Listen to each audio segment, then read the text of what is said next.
Hey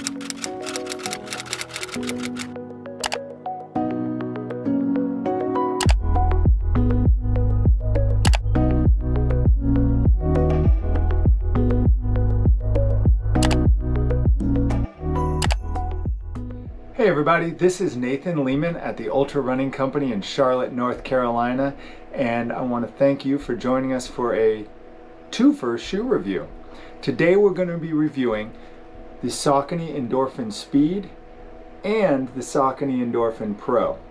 Well, we're going to fit all this into a single review because frankly there's not much different about these shoes that we can talk about on a review. Let's jump right in, shall we? We're going to start with the Saucony Endorphin Speed. What is it? Well, the Endorphin Speed is a high drop, comfort cushioned road running shoe. What does that mean? It means that there is more cushion in the heel of this shoe than there is in the forefoot.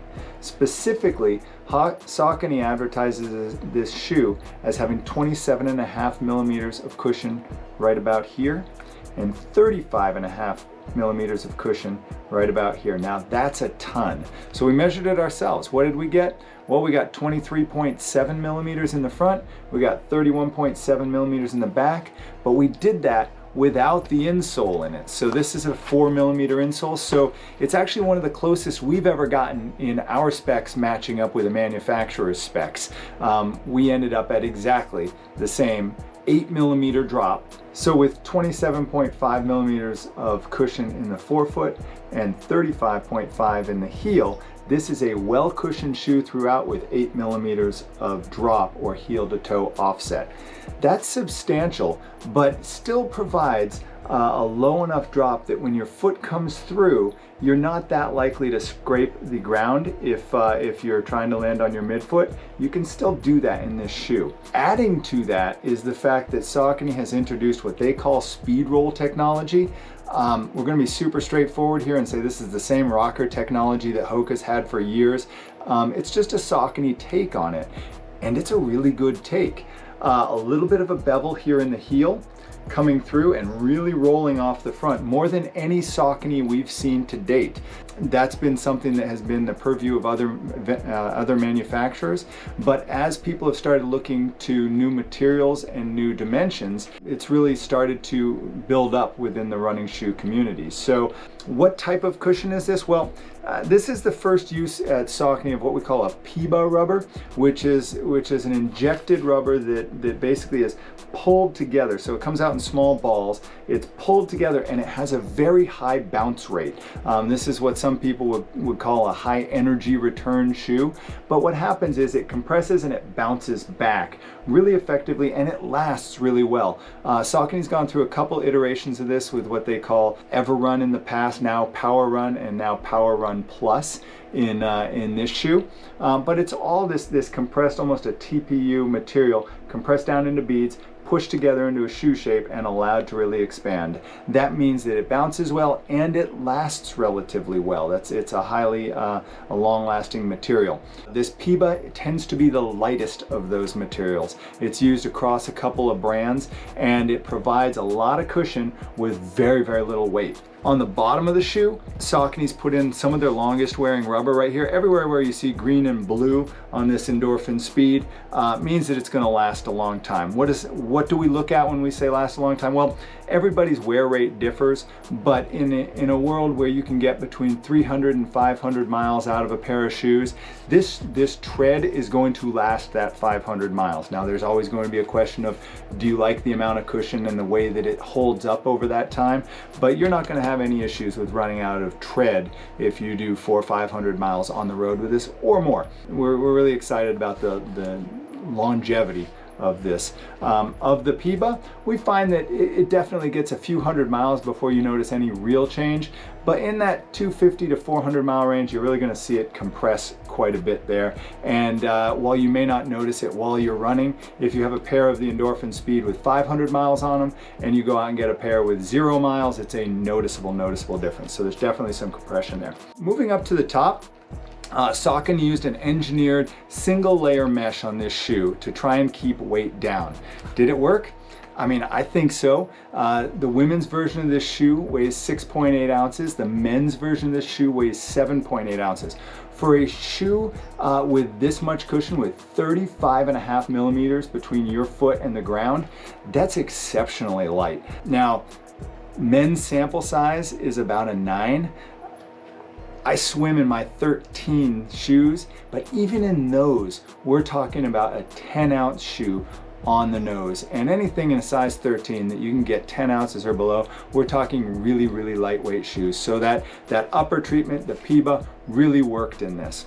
As we go through, you'll see there's some overlays on this, pretty much cosmetic overlays. This is being held together by the knit itself. We move on to the tongue of the shoe, and it's held in place primarily inside the shoe itself. So it's actually sewn down below the insole, which means that it's not going to go anywhere. It's going to stay centered on your foot the whole time.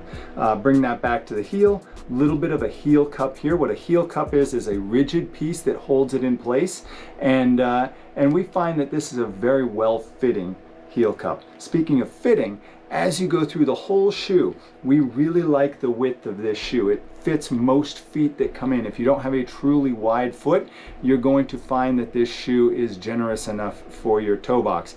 It does taper a bit, so if you have rounded foot, you may need to go up in it, or this might not be the shoe for you, but it's really accommodating to a wide range of feet. What makes this an amazing shoe? Well, there's a couple things. First of all, in this shoe, we do have a plate. We hear a lot about plated shoes. And now we're going to bring in the Endorphin Pro, because here's the big difference. The Pro, with exactly the same specifications, has a carbon fiber plate going through this shoe. It basically goes from the front right all the way to the back. That's a big difference than between other carbon plated shoes, which tend to have a less than full footprint on the shoe and really don't have much carbon at all in the heel. What that means is that most carbon plated shoes are very, very temperamental in the heel area.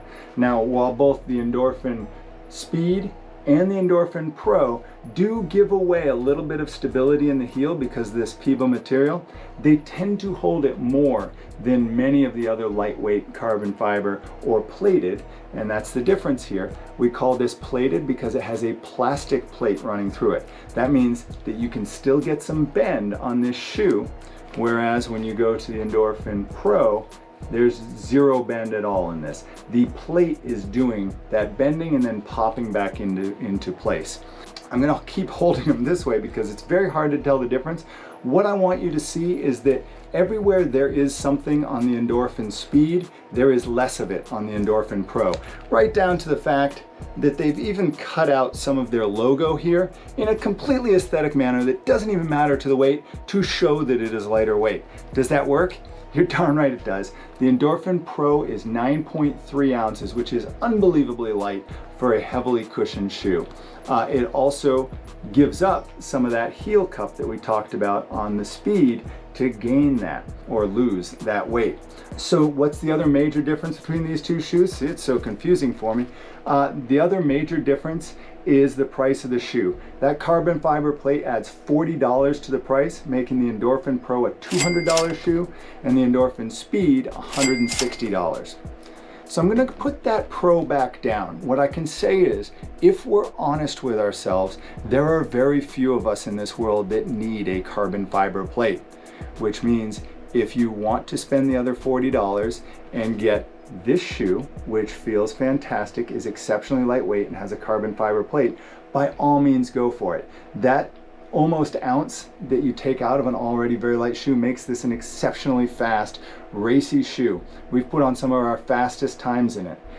But most of us can get by with this amazing $160 shoe that really checks all the boxes. $160 is not a huge stretch from $130.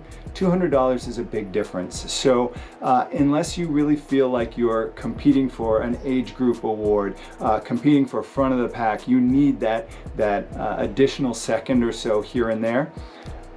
We're going to really suggest that you give this Endorphin Speed a shot. We feel like because they've taken out some of the upper on the Pro, that this is actually a more fun shoe to run in, and we hope you'll give it a shot. With that said, we also hope you'll give us your comments on this shoe review. We really appreciate them. We do read them. We try and answer all of them. Finally, if you don't mind subscribing to our channel, we'd really appreciate that too. We love your feedback. We love to do these reviews, and we hope you learn to love to run.